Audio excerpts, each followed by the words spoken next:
Good evening and happy Friday night, guys. Today we're going to be talking about something that happened in my neck of the woods at a range that I used to go to in Ashburn, Virginia.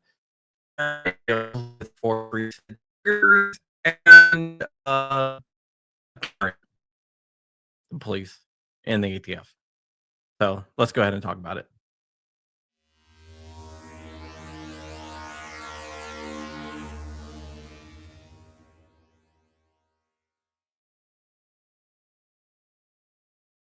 You are correct. It should say charged, but I'll fix that later. Whatever. Um, thank you. Okay. So let's go ahead and talk about what is going on. You guys have probably seen a lot of this. I did not want to comment on it until I had the deets, and I do have the deets with the receipts, thanks to a lawyer. I don't know if he wants me to say his name or anything. So let's just keep it. It's a lawyer that passed me on all the paperwork from the MPD, the Metropolitan Police Department, that is the police department for DC. Okay. So let's go ahead and we're going to go through this. We're going to talk about everything because I saw the censored version, but the censored version, the redacted version, left a lot out. So I was still trying to follow it. And I wanted to make sure I had the correct story and I can bring you this news. On September 26th, there was a guy that went to Silver Eagle Group. Silver Eagle Group is outside DC. It is in Ashburn. Ashburn is a well-to-do neighborhood, and this guy went to the range, Silver Eagle Range. Um, well, this is on September 22nd. Sorry. Um, he entered Silver Eagle Group, the shooting range, and rented a rifle. He took the rifle into the range itself and started to disassemble it. He was going to replace the trigger with the 3D printed force reset trigger. Um, what happened was a RSO went up to him and said, "Hey, you cannot do that here. Silver Eagle bans force reset triggers and also binary triggers." I know 'cause I brought a binary there and got yelled at. I know binary triggers are verboten. Force reset triggers are verboten. They're kind of a gray area in Virginia, but we will get into that a little bit later. Okay. So basically, the RSO asked him where he got the trigger from, and he said, "I 3D printed it." Someone, I don't know if it was the RSO or someone else, took that information and reported him to the DC police. Why the DC police? The man lives in DC. No, everything is anonymous.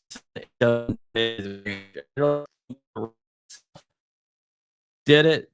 Maybe employees did it there. I don't know, but he was reported to the DC police. That brings up an interesting question. How did they know that he lived in DC unless they looked at his records?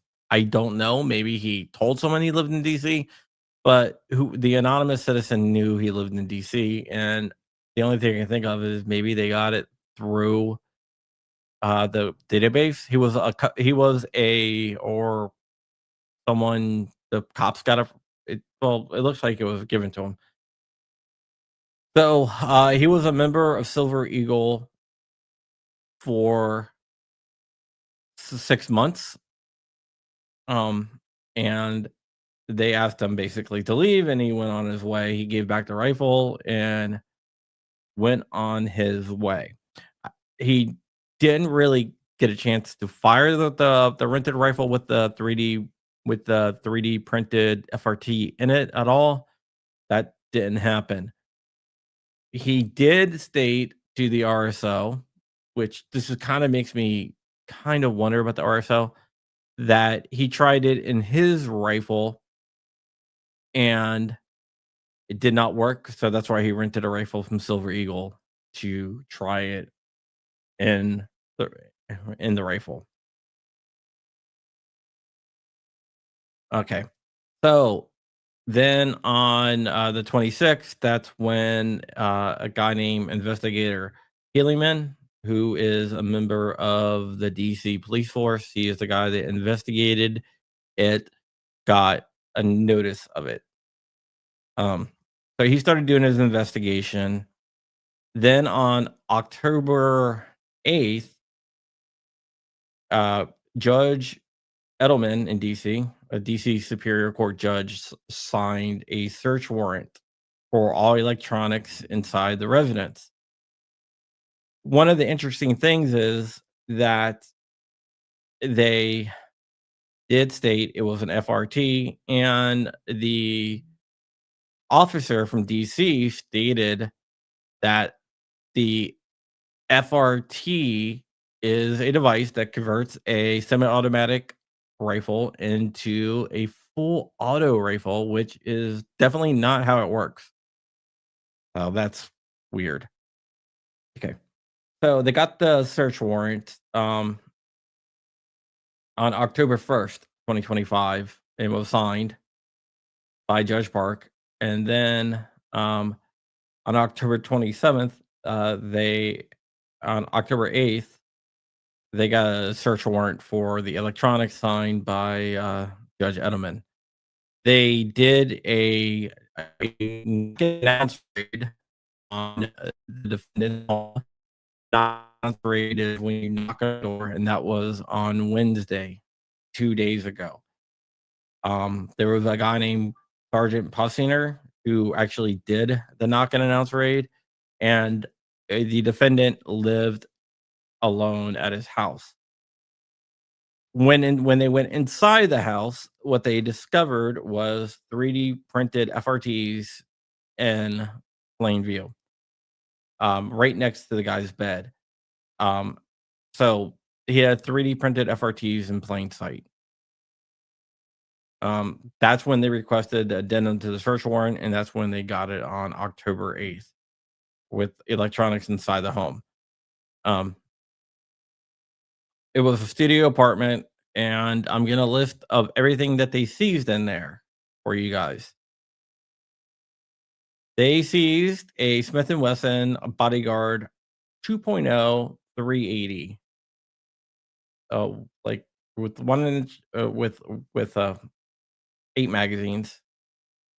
Well, 1 in the chamber and 8 in the magazine. A Maverick Arms Model 88. It's a 12 gauge shotgun if you don't know, with a magazine that holds 9 rounds. Now, DC has a magazine restriction of 10 rounds, so right now we're not over that.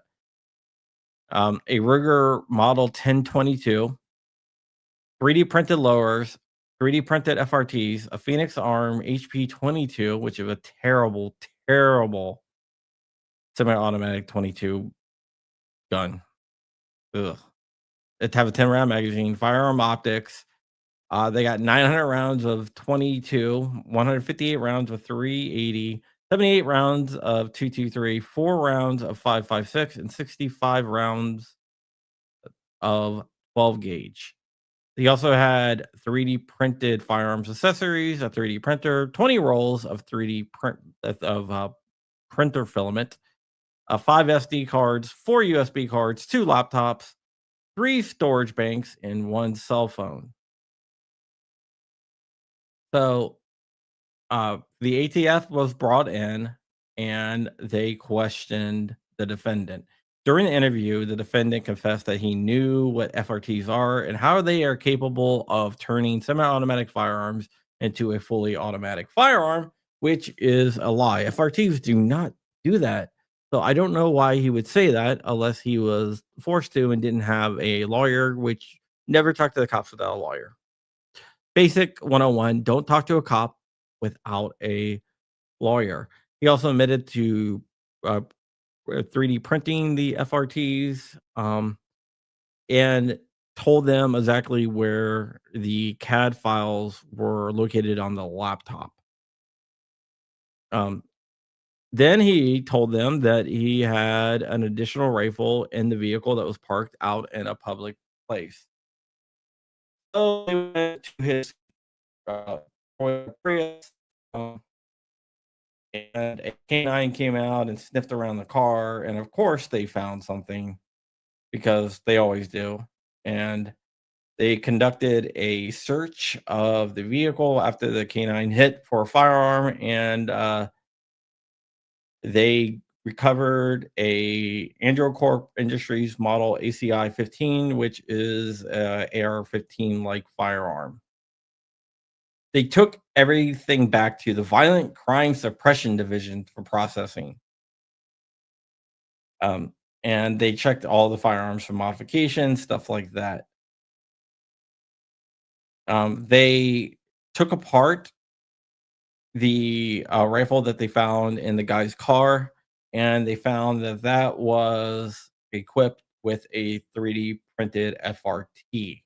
So they seized that.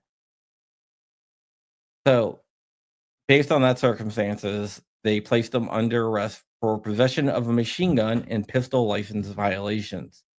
And he was processed at the second district. So the charging him with a machine gun violation for a FRT, which is not a machine gun. The ATF was consulted on this, but the charges were not pressed under ATF charges. He is being charged under a DC law and the Superior Court of DC, um, for possession of a machine gun conversion device. So he is facing serious time. But the ATF themselves even said that an FRT is not a machine gun. So I'm sure his lawyer is going to jump on this and hopefully get him off. Yeah, I should have called Steven, had Steven come on, but it is definitely interesting. Let me text him. Let me see if he's willing to talk to us. Never mind. I'm gonna leave him alone. It's Friday night. So that is what is going on right now. That is the most up-to-date information. That is the most complete information. There's been a lot said that Silver Eagle turned him in, and it looks like it was a concerned citizen. Whether the concerned citizen was an employee or not, I don't know. I do know the owner of Silver Eagle, and he's pretty much a based guy. So if it was his employee, I can see him doing that, but I cannot see the owner himself doing that. So I think if it was an employee, they didn't do it through Silver Eagle. They you maybe used the information, but I don't think the owner really had anything to do with it. And Silver Eagle is stating that they had nothing to do with it. Silver Eagle Group in Ashburn. So the owner is I can't see doing officers. Maybe there's a few out there that maybe do it. Uh, Anonymous tips do not meet the criteria of probable calls. I would have a tendency to agree, but 95% of search warrants are granted. So you have that. Drew Bradley, how you doing, buddy? So they have that. That's an actual statistic. 95% of the time when the cops ask for a search warrant, they get the search warrant no matter what. But that is where we are now. We probably won't know anything for a little while. It is a holiday weekend. I call it Columbus Day. Some left wing people call it Indigenous Peoples Day. And I call it Columbus Day. I'm allowed to call it Columbus Day because if you don't know, like my mom is part Cherokee. My grandmother was Cherokee. So since my grandmother was Cherokee, I can call it whatever the hell I want. I'm gonna call it Columbus Day, not Indigenous People Day. Because that's just dumb. All right, guys. And I also believe the Redskins should change their name back to the Redskins. And my grandmother would believe that too. My Cherokee grandmother would believe that they should change the name back to Redskins. But whatever. Let's see exactly what happens in this case. But I will let you guys know as as I find out more. We do have a question here. Any status of Mr. Reseller, Mr. Hoover? Okay, Matt will be out in a little over 2 months, maybe 2 months exactly now. He gets out at the beginning of December. He will be going to a halfway house, but he'll be out of jail, which will be a good thing, or prison. Jail and prison are two different things, which will be a good thing. I'm hoping after he gets done with his halfway house, we'll be able to stream some and everything else like that. So yeah, so hopefully he'll get out. Okay, before we go, I just want to say if you want to help give to the scouts, you can go to givesandgo dot I mean slash sorry, givesandgo.com/997, givesandgo.com/997, and make a donation. We are a unit that's not a woke scout unit. So there's a lot of scout packs that are woke. We are not that. So yeah, it would be good to keep that up so we can continue to subsidize kids going through scouting and be able to um be able to keep them away from the woke packs by letting them go to a non-woke pack that believes in God, liberty, justice, firearms, and everything else. We're all boys pack, so no girls allowed, and it's a good thing. So if you would go to givesandgo.com/997 and throw a couple bucks if you want, we're going to meet all donations with the nation in kind. All right, guys. Thanks, and everyone else, have a good night. I'll see you guys later. Enjoy your weekend.